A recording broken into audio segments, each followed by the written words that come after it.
Welcome to House Calls the podcast. I wanted to give you a quick intro into our episode tonight with our good friend Kevin Coloton.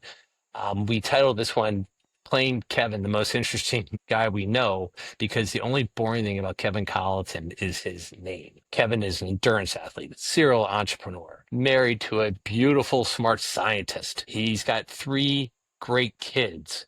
The guy does it all. He's a foxhole guy, right? He's the guy you want in the foxhole. Let's just say if I had a dead body on my hands that I needed to dispose of, Kevin's the guy I would go to because he would figure out how, erase DNA. He's the guy that would make things go away. No questions. He would just get it done. Ty, on the other hand, would giggle. He would question a lot, and I don't know if I could trust him. He's got, loose lips, and he would probably sell me out in a heartbeat. So, but Kevin is the guy to go to. I don't know if that's on his resume, but it should be. The other thing I wanted to touch on is that Kevin's daughter, Catalina, has Rett syndrome. And we talk about that a little bit in the episode. And we're going to talk more to Kevin's wife, Dominique, who is the chief science officer for the International Rett Syndrome Foundation. We will do that in a couple weeks. Just so you know, Rett syndrome is a rare neurological development disorder that primarily affects girls. And it's a developmental regression after a period of typical normal development. Catalina is a part of the community and brightens up your day when you get a smile out of her. So anyhow, enjoy this episode with Just Plain Kevin Coloton. Thanks. Hey, everybody. Welcome to an all-new edition of House Calls, the podcast. Today, Dr. Hugh House and I, also known as Ty, are talking to possibly one of the most interesting people we know. And let me just preface that by saying earlier I was thinking about he has so many hobbies, so many passions. And I was like, oh my God, Kevin is possibly the most interesting man I know, kind of like that guy from the Dos Equis commercial. And then I started thinking about it. He's actually the most annoying guy I know because he has all these great passions and he's so humble. Let me just tell you, Kevin, real quick. Kevin is a husband, a father, entrepreneur. I mean, the list goes: runner, woodworker, craftsman, hunter, outdoorsman. I mean, this guy does it all. He tells great stories. I'm not going to let him speak at all during this. He has got three great kids. I'm sorry, one great kid, two who are winning awards all up and down the East Coast.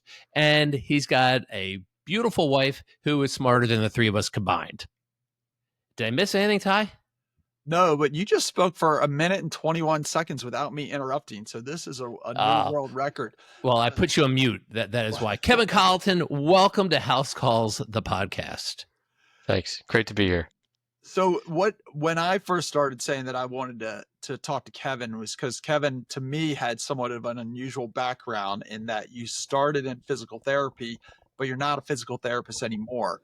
And the reason I want to touch on that is I'm interested in young people who are kind of that college age, maybe even up to 30 years old, where they feel like they have to know what they're going to do, and then they're going to do that forever. And you are not doing what you sound like you first trained for. So I want to know about how that path happened, basically starting in high school to college, how that interest came and went. Sure. Yeah, absolutely. I'm definitely not doing what I started doing today. I'm from a very small town in upstate New York, and my parents were both pharmacists. And so a lot of our family friends were allied health professionals and physical therapists and pharmacists. And as an athlete, I was an endurance athlete in high school, and I was injured a lot. And thankfully, we had a really good athletic trainer. I grew up in a town called Canton, New York, and St. Lawrence University is in that town. And it has a few D1 sports, so the trainers were pretty strong, which was awesome. And I got a lot of exposure to therapy and rehab from that. And so didn't want to be a pharmacist, but I kind of grew up as an allied health lineage, right? That's what you do when you're a Colleton, I guess, based on my parents. So they really wanted me to go to a school in Philadelphia, and I went to the University of the Sciences in Philadelphia. It's mainly a pharmacy school, but they had a Master's of Physical Therapy program. And this was a very long time ago, where most of the programs were still Bachelors of Physical Therapy, and I wanted to not have a degree that would be obsolete within a few years, so I went to a master's program. Today it's doctorate, but when I was going 93, it was a master's program. But what was interesting, Ty, is I was obsessed with trying to save money. So most people would do a 4-year undergrad and then a 3-year physical therapy grad school. Um, I decided to do all of it at once. So I went to a school where you're guaranteed admission into the graduate program. Sorry, it was, yeah. Most people would go 4-year undergrad, 2-year grad for a physical therapy degree. So I started as a freshman in the physical therapy program, but you had to maintain a certain GPA to you stay in the program. So I did that, and I was able to graduate in 5 years instead of 6. So it was an expedited path. I often reflect what would have happened if I did liberal arts or something much broader. So this was super targeted and narrow right from the moment I entered college. But I'm not disappointed in the path because it taught me a valuable skill. Uh, you know, Matt calls me all the time for rehab advice. In Does addition Matt to Ty. does I love the term allied health. Does Matt count as allied health? Like, what does he have to do? We're at 35 podcasts. We do talk about health. Does he Yeah, True. count? that's right. Okay. We're probably lineage. Yeah. So, Yeah. so since we're in this young man era, you did the endurance sports in high school. What sports were they? And did you continue them in college as you were zooming through this college physical therapy at the same time? Yeah. So I grew up in a hockey town.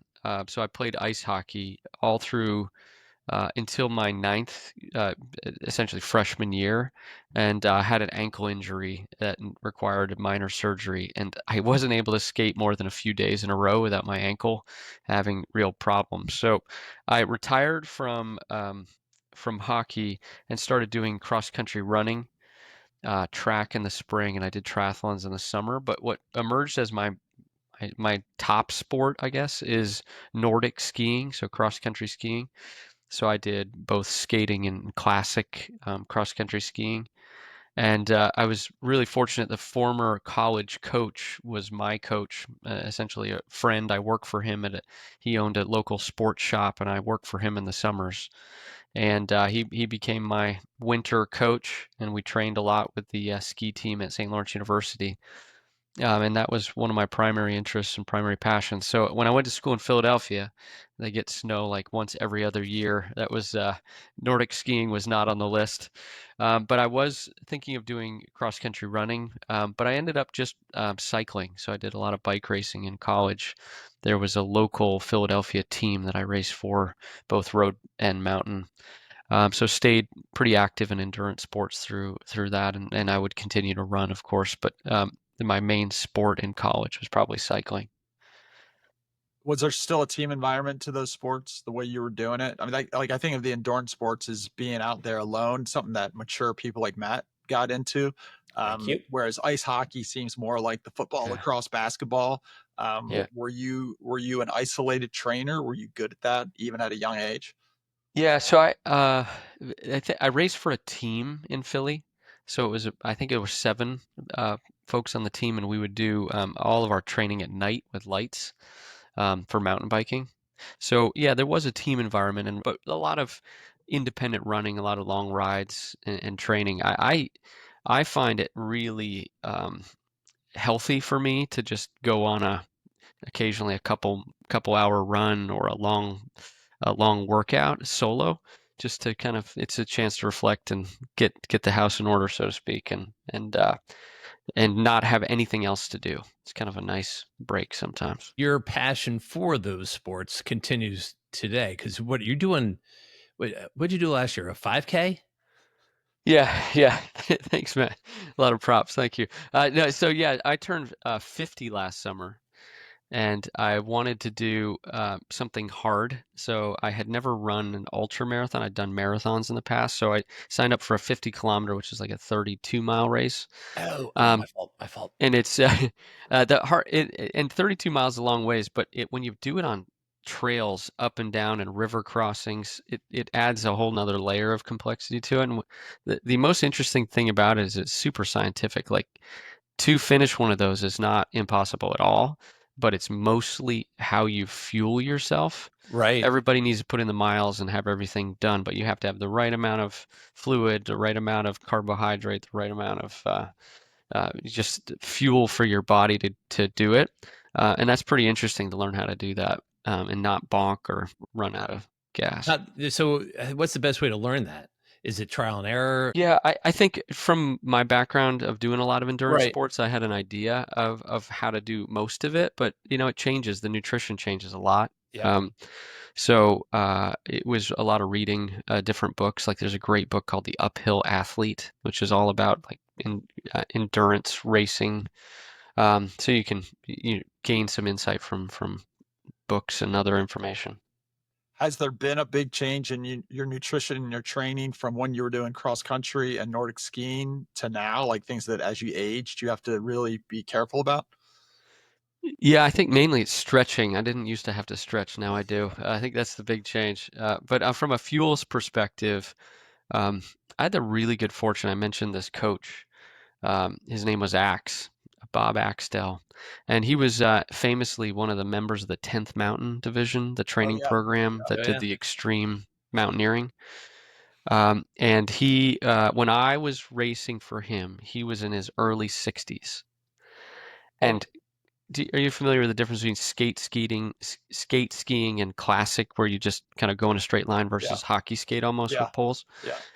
If we were in a race where it was classic, which is mostly just, lungs, power, and skill, he could almost beat me as like a 17-year-old, pretty competitive national skier. Yeah. He was so Wow. smooth, so efficient, and so tough. He was just such a great mentor. And he had this motto that started to embrace the last probably 10 years, which is, you got to keep the old man away. It's so easy to Yeah. succumb to comfort and convenience, and then the old man just takes hold and you start aging faster than you should. He used that line all the time, and he just stopped running last year, and he's 93. Oh, my goodness. I love the saying is that we don't stop playing because we get old. We get old because we stop playing. Mhm. But in the book Born to Run, they talk about this age difference. And so they studied marathon runners, and this is off the top of my head, but it's basically you're 17, you're increasing your abilities as a marathon runner till about 32, and then you slowly decrease. But you don't get back to decrease down to your 17-year-old level till you're like 65 or greater. So those endurance sports, you can go way farther. Yeah. So a couple years ago, I read this book, Comfort Crisis. Have either of Yeah. you read that one? I really, it resonated with me about, we live in an era where nothing's hard, right? You go to the grocery store for your food, you can go to bed whenever you want, you can get up when you want. Work is sitting at a comfortable desk. Um, and that degree of comfort calibrates your expectation of hard things. So if you don't do anything hard, little things that shouldn't be hard seem, impossible. And the premise of the book is, you need to challenge yourself with one. Well, the author stated you should have one adventure a year where there's a 50% chance you can't finish it. Huh. And he's big on mountaineering and like going off grid and other things. And I think for me, when I turned 50, it was that, not that I didn't think I could finish, but the 50K, it was a chance to just push myself up farther, longer, with a little bit more rigor. I think the most daunting part of doing, and ultra 50K is kind of the lowest on the rung of ultras, but the training required to get there is where the discipline is. The race Sure. itself is just, you The just have hard to. part's over by that point. Yeah, Yeah. right. You just I'm definitely going to finish unless I get injured. But the training part and the discipline of every Saturday morning, super early, every Sunday morning at 5:30, sun's barely coming up. You have a headlamp on and you got to go run 14. That helps calibrate hard things. Like last Sunday, I ran 13, and it was, I think relative temperature felt like 100. That was hard. Like there was not that much fun to be had on that I think ride. I saw you going out on that run. I was coming back from McDonald's probably, Yeah. getting food for people in the house here. But no, literally you had on your, I'll call it the Camelback. You had like a long sleeve, sun protection shirt, big bandana around there and stuff. I mean, it's a whole ordeal. So what are you training for now? Yeah, I signed up for the same ultra this year. I originally was going to do the 50 miler in Moab, Utah. Right. But unfortunately, that race falls right on like kids' sports week, so it Right. wasn't going to work out. So I'll probably do the 50K again and then plan for a longer one in the spring Nice. So before kind of lacrosse kicks off for my son. with your kids, are you more of a lead by example? How do you integrate the do hard things at a younger age where you're obviously not going to make your daughter go run 50 miles at Yeah. early high school age? So, I grew up small, predominantly rural community, and there was every day was hard things. I think, we would go work. I had a friend who had um, a hunting lot, like a hunting camp, that we would have to clear trails with chainsaws and maintain those activities. And they had a sheep farm, and we would literally help shear the sheep. And so I spent a lot of time doing those type of activities as a kid. A few years ago, bought a tree farm out on the Eastern Shore, small tree farm. But the whole idea there is the kids needed to help me clear trails and actually do meaningfully hard work where they were tired. There was a Dairy Queen 2 miles from the farm, which was that was the hook to get them to go, and then the day's work gave them the payment of a blizzard. You could have made a call. I'd have been there for a blizzard. Matt, the thing I was just thinking about was my last medical moments was basically, do cortisone shots hurt? And Right. like, if I'm giving Kevin a cortisone shot, I'm like, no, it's not going to hurt you because I know he did a 50-mile race. But when it's somebody who you don't know as well, you're like, it's hard to say. It's like, it's not that bad. Most people don't complain about it that much. But if you are somebody who's never had pain in your life, you might struggle with it more than somebody else. So it's kind of like that. Do hard things Yeah. builds up your resilience to everything. Absolutely. Yeah. So to that point, do hard things. One of the things that, and I'm going to cut all the nice things I say about you out, but one of the great things is that when you sink your teeth into a hobby, it's a passion and you go all in. And just off the top of my head, there's hunting, there's photography, there's woodworking, there's whatever, forging, working on cars. Ty and I, we can do all that stuff too, and we also do taxidermy on the side, which you can't do. We'll have to show you that sometime. It's not as easy as it looks. Talk about those hobbies and those passions, because are they hard, or I mean, that's just the way you are? When you do something, you go all in. Yeah. Much to my wife's chagrin, often that I become pretty obsessed. Um, I've always had that in my DNA. I think my father. So I think the journey of hobbies. I'm sure my wife would say I'm missing like four or five, but the journey. As a college student, my father was really into photography. This is back in the film era, so I got pretty into film photography because he gave me a camera and showed me how to use it. And I was doing a lot of like mountaineering trips to Europe and rock climbing in Joshua Tree, and just awesome. Standing in front of interesting things is the key to Absolutely. really good landscape photography. So I got pretty into that in college, and then digital started to arrive, and I decided I probably should get out and sell all my gear before it was not as valuable as it was when I bought it. And I didn't do any hobbies probably until So I have three kids. Probably my youngest was 2-ish because it was just absolute chaos. My wife, you both know this, but my wife was in residency while we were having a family. I was working as well, and it was absolute bedlam. Just trying Say to the least. just But trying to maintain everything. So I didn't do any hobbies for years. wait, let's go back to the photography though. Yeah. When you're so this is probably late 90s, Mhm. right? When you're taking sports pictures, I mean, of athletes. No, that And was so that happened after um, my kids were a little older. oh, okay. Okay. Yeah, so that's when I returned to it. So yeah, photography was kind of that first addiction. Right. Landscapes before, and then I convinced Dominique that I should buy a really nice digital camera because our kids were getting older and they're going to be in sports and other stuff. And I was successful, so I got that camera. And we were living in Minnesota at the time, and there was an agency that did a lot of the Ironman triathlon photography and marathon photography, endurance sports, Nordic ski racing. So I networked myself to meet with the head of that agency, and I thankfully knew how to do, shoot images. And so he brought me on as kind of a for an interview to shoot a race with him, and it went great. So I became one of his regular stringers. So I did that for a couple years. I shot the Ironman Lake Placid for Ironman magazine. I did a whole bunch of the U.S. based domestic cycling races, did Nordic ski races. It was really cool. We did professional soccer too. Minnesota had a small team. And then to Matt's point, I become very obsessed. So then I was like, well, okay, what's next? Next is, NFL, NBA, MLB, PGA golf. So I interviewed for a different agency that was based in California, and ultimately this agency has photographers that they staff at these various competitions. They source the images and then they sell them to like CBS Sports and um, Sports Illustrated and other outlets.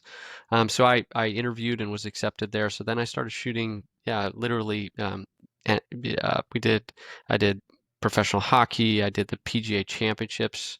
I, I had the Yeah. chance to follow Mickelson and Tiger Woods around for 2 days. And So and is this all on the side while you're working as a physical Yeah, therapist? yeah. Oh, this is crazy. and And your wife's a No, resident. sorry. This is way longer after PT. I was Okay. working at Target, Okay. running the urgent care division for the Target Okay. Corporation. But this was a side Yeah, gig. totally. Okay. And I don't think my old boss will listen to this, but he loved that I was shooting. He was obsessed with Major League Baseball. Uh, And if you know Minnesota, the Target Corporation is connected by walkways to Target Field. yeah. So I would literally shoot day games at work. I would I would that'd be just Yeah. great. walk Yeah. over, shoot the Yeah. day game, go back to my desk and finish my boss just thought it was the greatest thing ever. As long as I gave him pictures, he was like, this is the best thing ever. The problem I found over time was the only way to differentiate, it's really hard. You're shooting 9 to 12 Oh, right. frames a second, Yeah. Yeah. same exact angle, same Uh, exact equipment. So it was really hard to differentiate yourself. And I just, over time, became kind of tired of the grind and the lack of kind of creativity to it. Exciting, yeah. I started to do less and less. And as Dominique will attest, I hardly ever take pictures anymore. I think I probably burned out. I'm sorry? what took the place of photography? Well, then I started to do other kinds of photography. Matt is spot on. I just go obsessed with things. So, like, I taught myself. This is weird, but Ansel Adams did platinum palladium printing, where you literally print in a metal. You essentially spread metal on paper and you expose the metal, and it has depth to the image. So I taught myself how to do that. It's like a kind of a lost art. It took forever. And then I started teaching a class on that at a photo school in DC. And that's what I was doing with photography. And I did a little commercial photography for a few companies like, Mountain Khakis and some other companies. I did commercial photography for them. And I like that a lot. It's just my lifestyle didn't support it. You need, a half day and you'd have to recruit models, and it's a lot of time. So to rewind back to the physical therapy, how did you go from physical therapy to administration to then being an entrepreneur? Because I think that probably goes into what hobby you were doing during those phases. Yeah, it's fair. All right, so yeah, my career path is really strange. So I started as a physical therapist. I worked at Hopkins. That was my first job out of school. Great place. What awesome experiences. And I did they like you to do all divisions of the hospital in your first year. So inpatient and burn and orthopedic inpatient activities and neuro, and you rotate through all of the different departments that ICU, the departments that have needs for physical therapy. But all along, I wanted to do sports med. I knew that, so I ended up after my first year settling in outpatient orthopedic physical therapy, and I partnered a lot with the orthopedic department, and I knew most of the surgeons through working there, which comes back to help me later. But I really enjoyed it, and I had a great experience. But a few friends that were therapists were starting a company, and I had never done an entrepreneurial venture and didn't really, I always say that back then I would literally look at the front page of a Wall Street Journal and not really have much context for it because I'd never had business training or didn't really have any, I didn't have the language. But this startup was pretty cool. We were trying to create CME credits for therapists. So essentially Okay. continuing medical education units, which you Uh, need a certain amount every year. And we were going to produce, we produced courses where very preeminent faculty would teach various courses. And I was the director of sales. I had no idea how to sell anything. So I ended up doing production, and I did a lot of the IT oversight to build all these courses, and it was a wonderful experience. We ran out of money. This was like late '98, right when the dot-com crash was happening, so we couldn't raise any additional funds. The real problem was high-speed internet wasn't common at home yet in that era, so people had to watch these things at work, and that was less attractive to people. So ultimately didn't get traction. They are still doing what we were doing now today, and back then our production costs were like $20,000 a course, and now it's like Oh, $3 to produce the same thing based on technology. So it's good to see it live on. But that was my first taste of entrepreneurship. But the most important thing I learned is I needed to go to business school. I really didn't know the language. I didn't understand how, what burn rates were and how funding works and how do you allocate resources to a team. And so I went to Hopkins Business School because I was still working there part time as so a working as a therapist. therapist part time, but you Yep. you kind of knew that hands-on patient care was not going to be your long-term career by this point. I loved it, but I'm wired. I'm more of a system thinker. Uh, So I read I was reading to Dominique one of my early reviews as a PT, and it was like, your patients love you and you're doing great high quality work, but we'd like to have you spend less time on redesigning our scheduling process and more time on direct patient care.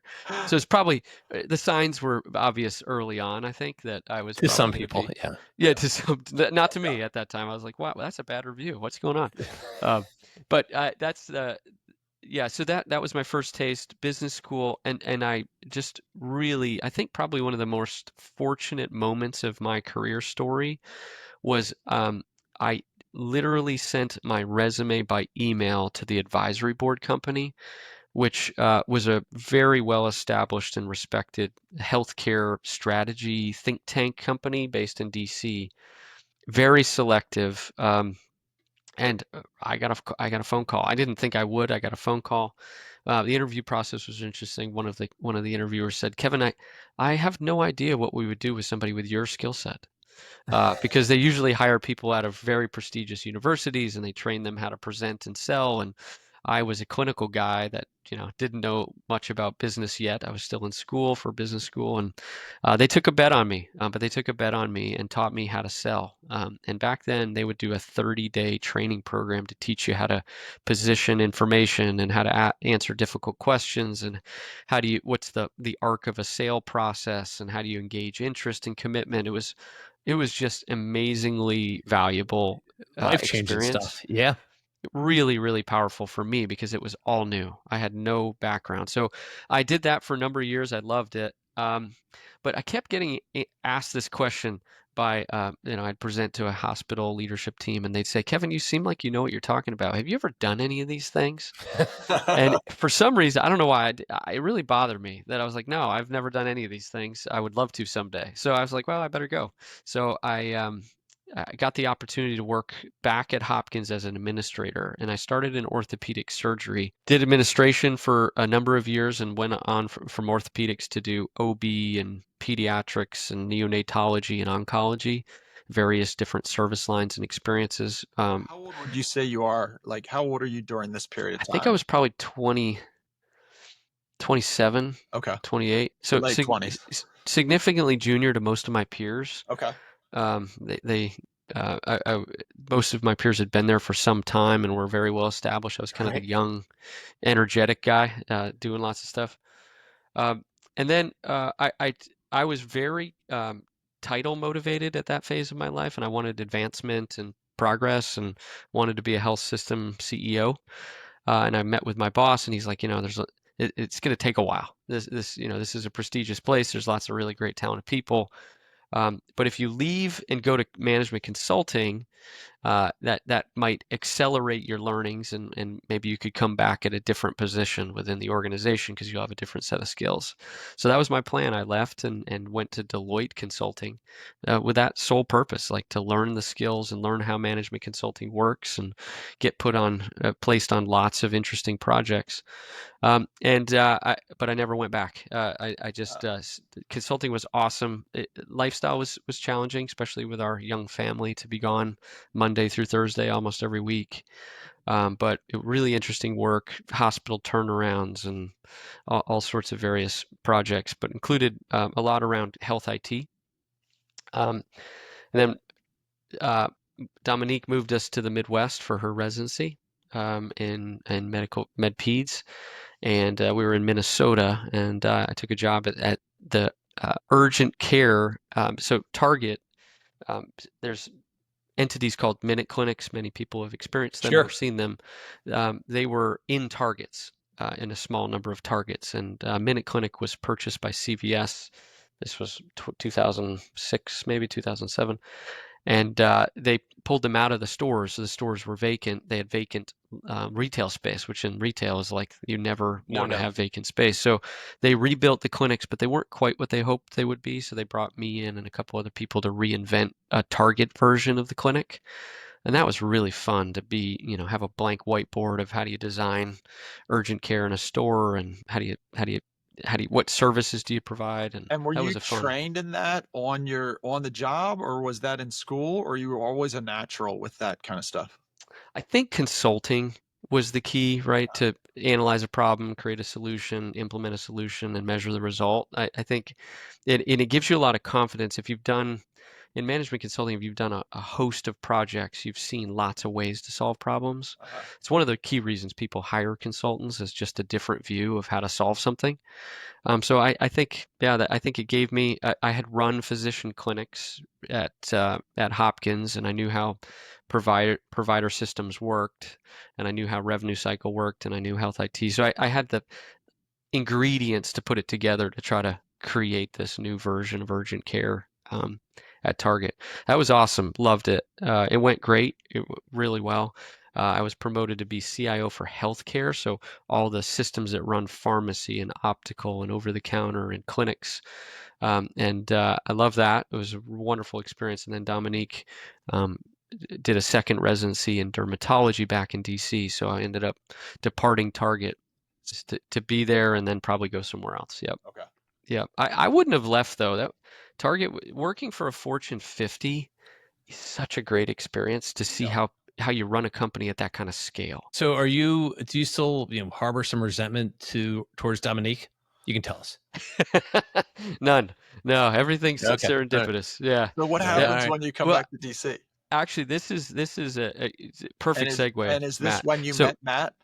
Uh, When I Matt had came known into It him your from is. life? before. Yeah, I Yeah. think I knew him from uh, Emily introduced me to him many, many years ago, I Okay. think. Many years Okay. ago. So so when I came back, I had the option to go back to consulting or work at the advisory board company again, which I loved. And one of my friends from Deloitte had this business plan of this mini consulting firm that would do essentially electronic medical record optimization. So once you've installed them in a hospital, how do you make them run better? How do you get more value out of them? And to Dominique's credit, she was a resident. We had 3 kids. And when we started, we didn't have much in the way of capital. So I had to essentially go at risk for my own salary to sell projects, to deliver, and to grow a book of business to be able to be able to pay Thrive. the bills, which I still can't believe she said yes to that idea. But So that risk so paid you off. went out on your own while she was in fellowship. Am I She following was that in right? residency. Oh, in residency. Okay. So you're out Yeah, on she was your own resident. now. Wow. Okay. Yep. Yeah, so it was just, I joking, that era was we had like 3 people in a printer, right? I mean, it was really small scale and super risky. But my friend and I had done these projects for years and knew how to run them, and had a lot of a lot of probably overconfidence it was going to be awesome, and it turned out to be good, and it was a success, thankfully, because otherwise that'd be pretty bad. But it Yeah, worked that out, Yeah. and that was my first company that we essentially founded, built, and sold, um, and that was a great experience.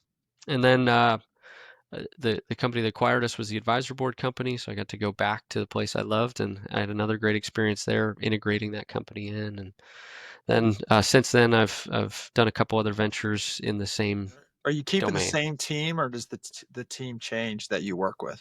Yeah, so a lot of for me, one of the most satisfying things about doing an entrepreneurial venture is if people are willing to join you again on another crazy adventure is a pretty, it just feels great that somebody will take a bet on you again. It means that you did okay last time, right? So I've had the great fortune, probably 10 people or more have worked with me on 2 or more companies. And my chief medical officer and I have worked together now for the last 15 years straight. And that partnership is so awesome. Life is too short to not work with people you care about and really become friends with. I think it makes the workday a lot more fun to have people that you have meaningful interactions with and care about a lot. So my question now is, when you're out there doing these endurance runs, are you thinking about work and all the, because you have so many things you're juggling, are you thinking about work, or is that your release? It's a little of both. I do audiobooks on some of the run, and then some of the run I don't have anything playing, and I just am kind of contemplating.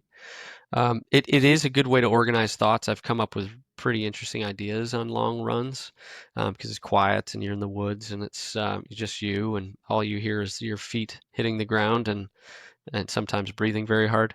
And so it is a peaceful time to be strategic and creative. so I think Ty's trying to get to. You got busy life, and I think you said it earlier that you have to find time to kind of disconnect and put your energy and your focus into something else, and that's where these incredible hobbies of yours you know probably save you at the end of the day. Yeah, I have.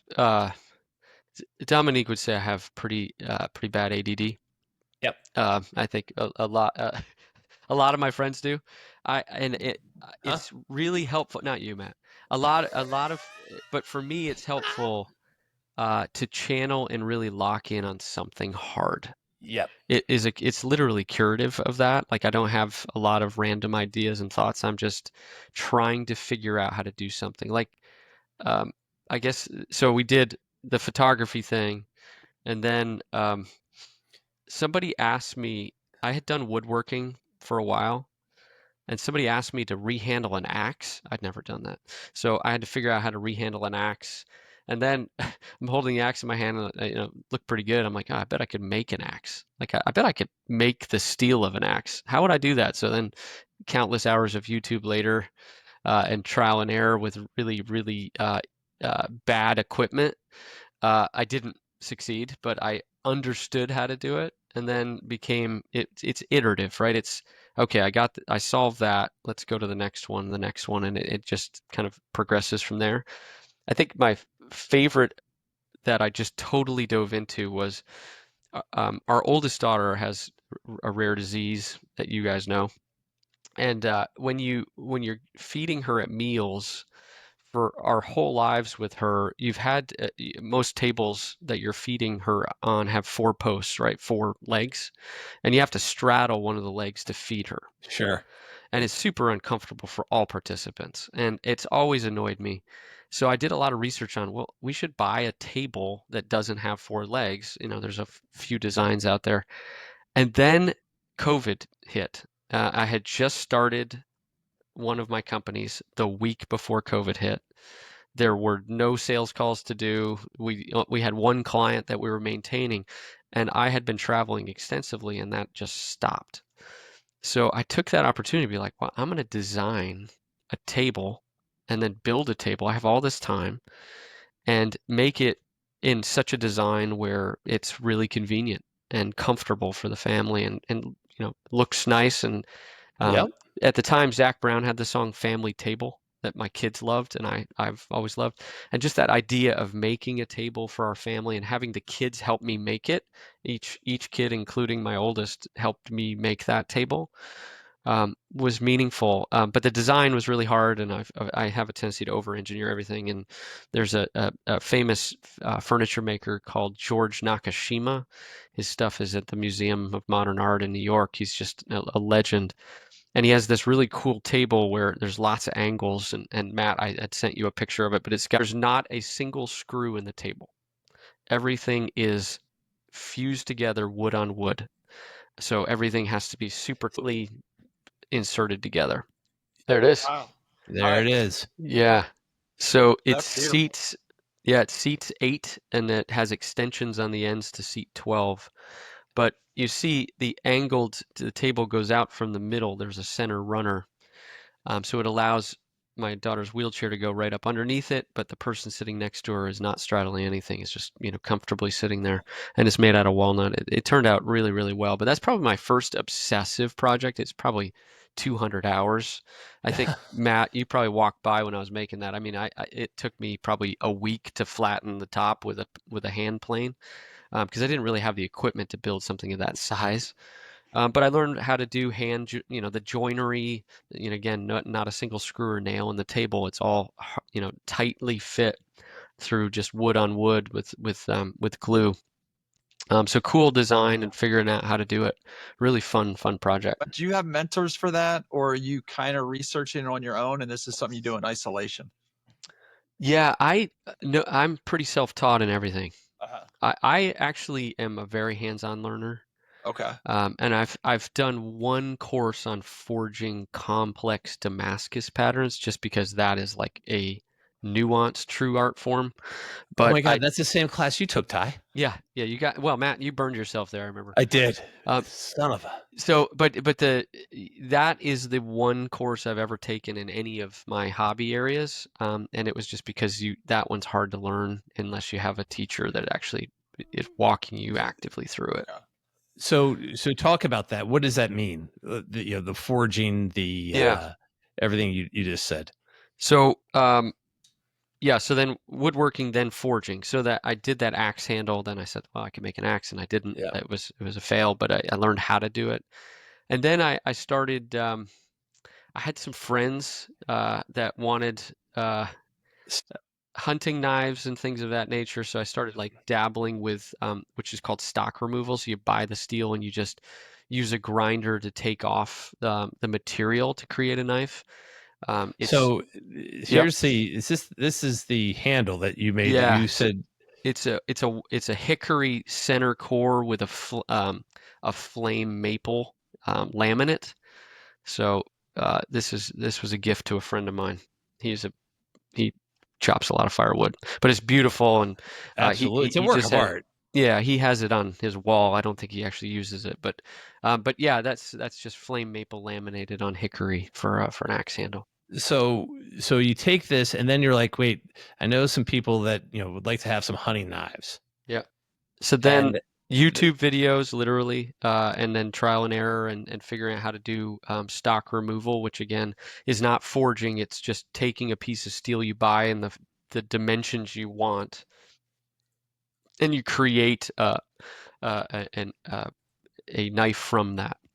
Um, and so then the next step in the evolution is forging. So that's actually, yeah, Forging is actually the making of the knife it's that we see making the here, steel. the steel. Yeah, so this knife you're looking at was made for a good friend of all of ours. And this was a really cool project. This was a gift for Christmas by this person's wife. And he has a naval background. And so I found a gentleman in New York that um, re had captured the anchor chain of a retired naval vessel. Now, each link of this chain is about 10 pounds. Like it's massive steel. I think I put one of the pictures of the actual chain links in here. Yes. And so what I decided was, this is a former naval oriented person. I will make a steak knife and put good high quality steel in the middle of essentially cladding of an anchor chain. So every time he uses this knife, a piece of a naval vessel is cutting his steak, which is kind of cool. That's Got it. beautiful. So to make that, you have to the anchor chain, you have to make it straight by putting it in a forge at 2,000 degrees. You have to hammer it straight, turn it into a sheet of metal, and Jesus. then process that, and then you have to essentially make a sandwich of those thin sheets of the former anchor chain around either side of high quality steel. You fuse them together through heat and pressure, and then you form it into a knife blade from there. And you do this where? In some special shop that you have somewhere far away from home? Yes, very high end garage downstairs. No, it's right So downstairs. so in your garage downstairs, you're doing this. Yes. In my garage, I have a weed whacker Mhm. that my wife will not let me use. Um, do you have to what do your neighbors think about their living next door to a blacksmith who also is banging on cars Yeah. and taking dents out? I mean, are you bribing them? No, no, it's actually been very, if you put the door down, which, most of the year you can, it's pretty quiet. There are a couple machines that are a little louder. I use to make this steel, you need a hydraulic press. So that just has kind of like a hydraulic sound that's a little louder, but it's mainly just me with a hammer on an anvil, and that sound can be annoying. And here's another one that you have Yep. that's again just gorgeous. This is But an exotic steel. It's a fusion of copper in other steels, with a I think that's a walnut handle. Um, and You notice that we have interviewed in the past a photographer, we've done an artist, we've done endurance athletes, we've done physical therapists.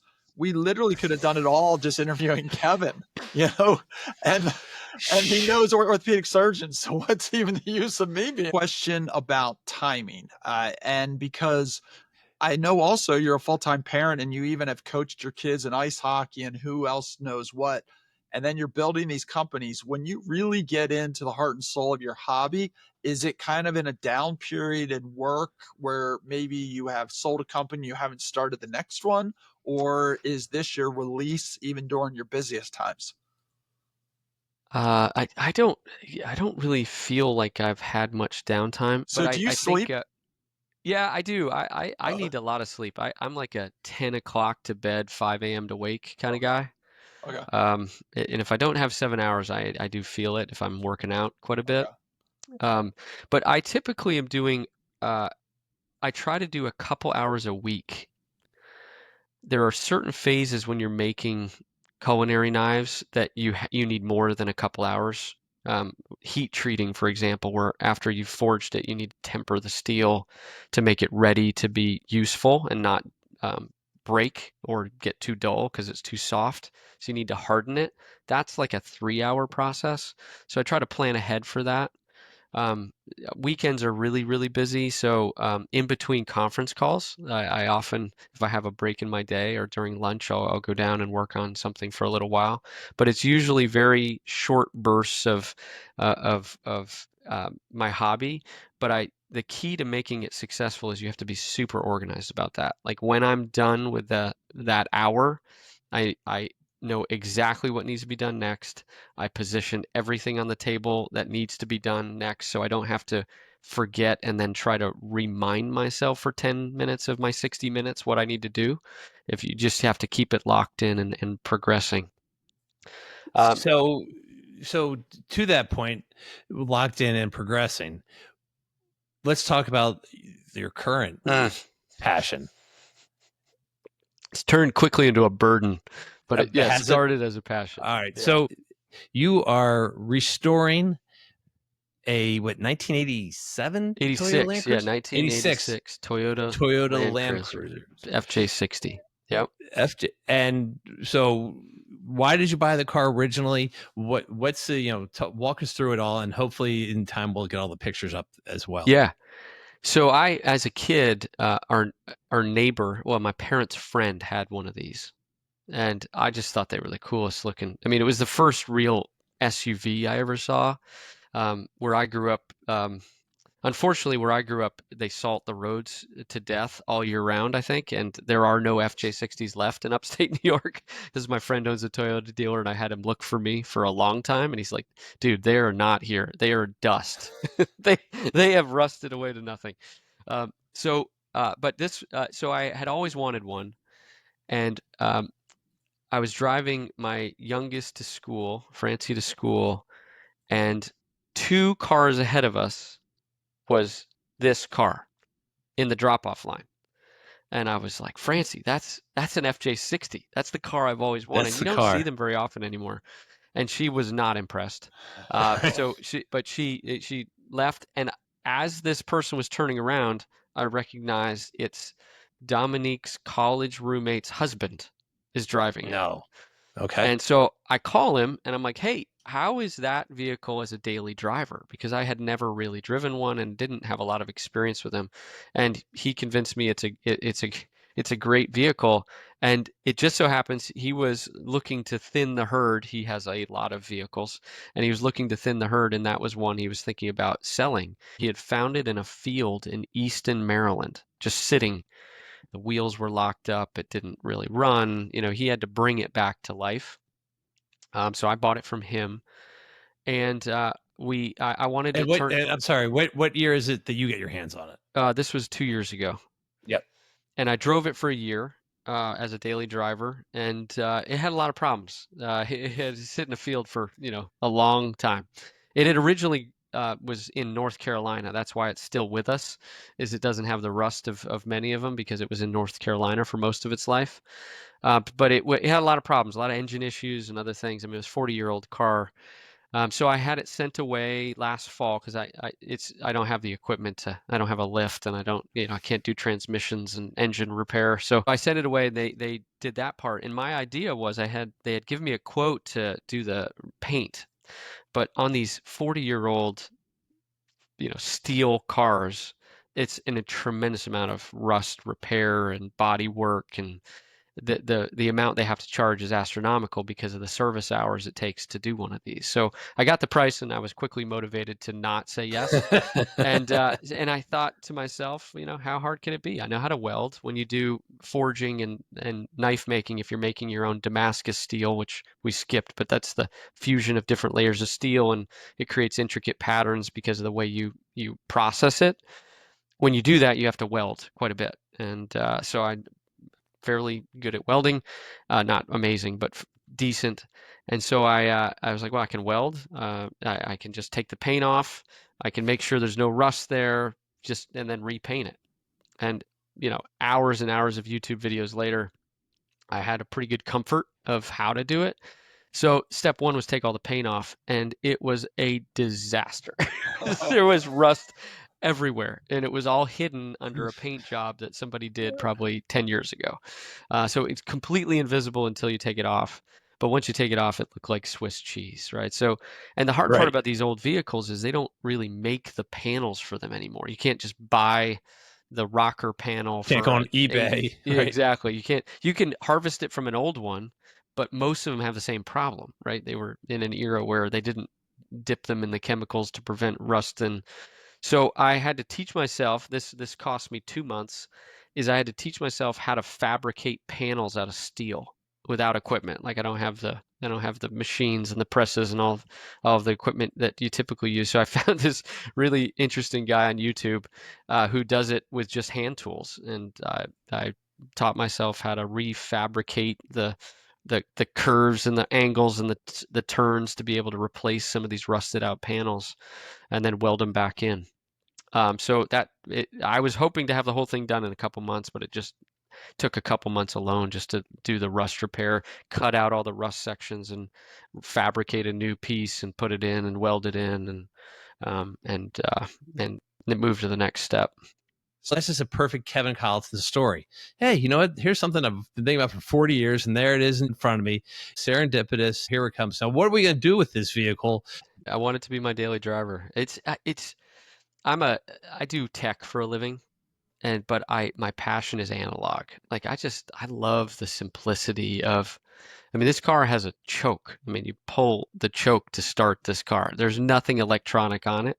I'm excited to get it back on the road. And it turned from like a passion and really interesting to now I'm in the mode where my son just got his driver's license last week and we need to have this thing on the road. So Right. now it's Let's like, go. it's less fun and more like mission oriented work Right. to make progress. So as we wind down, I would like to change gears. And I'm trying to that is good. I'm trying to tee this question up for you. Who are the biggest inspirations in your life? Thinking quickly, top of my head, for my life journey, obviously my parents were very influential, hardworking, um, work ethic extremely high, and very mission oriented and family oriented. So that was important. I think my ski coach this is the power of hard work. You know, you would go for a 3-hour ski and you were not allowed to have water because he thought it was, it created weakness. Like you're not going to get in the race. Why would you get it now? Yeah. But that level of intensity and hard work and can't give up and there's no way you're not finishing mindset was really helpful in a pretty informative period of my life. I think I was probably between 14 and 18 when I was most involved with his coaching. I think uh, obviously my wife, who you both know, is way smarter than me, and she's had such an interesting career and made so many amazing decisions based on family and what everyone needs, but still is accomplished, successful, and really Big time. impressive. Yeah, she's Yeah. And I'm hoping that we were professional enough that we've convinced Dominique that she'll come on because I know she's had a very interesting family life and medical career. And, and I know that she is directly involved, right, with the Rets Foundation. And so that would be really interesting to hear about. Yeah, she's amazing. I do have a question. I do. Kevin, we usually like to end like, what's your like walk up song, and gets you pumped up. And it sounds like you don't need any outside stimulation. So I'm not going to do that. The only thing boring about you, the only thing is your name, Kevin. It's true. I mean, that is the only blandest thing about you. That's the meanest thing I could say about you. Yeah. Kevin. Actually, the last story I'll tell of how boring that is, Matt, is when Dominique was delivering our youngest, Francie, the OB was doing the deliveries like, so Dominique, tell me your other kids' names. And she's like, so Dominique, Catalina, Tomas, and this baby's going to be Francisca. And the OB turned to me and said, what's your name? And I'm like, Kevin. She's like, whoa. Like, which one doesn't belong? Yeah. That was me. We all knew it was an arranged marriage. We all know. Oh my God, Kevin, you are the greatest. You really are. And thank you for sharing your passions, your journey, your inspiration to all of us. You're very remarkable and a great person. And I'm happy to have you on this and part of my world. So I appreciate it. And our next podcast, maybe from the back seat of the truck that he just got working. Oh yeah! Oh my God! No, that'd be great. I'm so excited for it to be done. We could put a cold plunge in the back and you just drive around. Or whittle with his knives. Yeah, that's right. He won't. Ginevra won't let him make me a knife. I don't know I why. wouldn't either. Thanks You're so the much for doing best. this. This was great. Appreciate it. Absolutely. Thank you.